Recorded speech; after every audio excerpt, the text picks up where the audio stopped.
Tchad, ces 2 dernières années, la recrudescence des conflits intercommunautaires, notamment entre les éleveurs et les agriculteurs, inquiète les autorités. Entre 2020 et 2023, au moins 18 conflits intercommunautaires ont été recensés à travers le pays, occasionnant environ 47 morts et des centaines de blessés.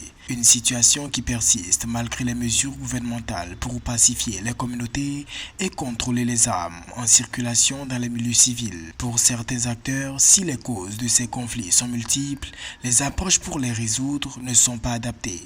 Les besoins deviennent importants avec la pression humaine, la pression animale nouvelle et également le manque de réorganisation, n'est-ce pas, adapté aux uns et aux autres devant cette situation-là.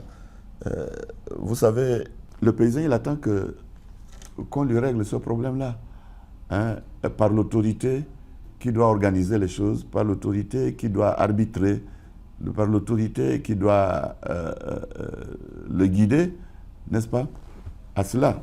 Les acteurs impliqués dans la résolution des conflits intercommunautaires appellent les autorités de la transition à renforcer les collectivités autonomes pour prévenir les affrontements meurtriers.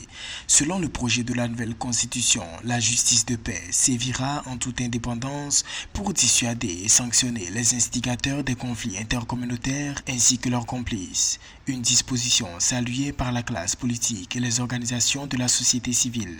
Le dialogue a accouché des recommandations et des résolutions, n'est-ce pas, qui sont à la base de la nouvelle constitution qui est en cours d'être soumise au référendum prochain qui va avoir lieu et qui serait la base d'une nouvelle direction de notre État que nous voulons un État de la refondation.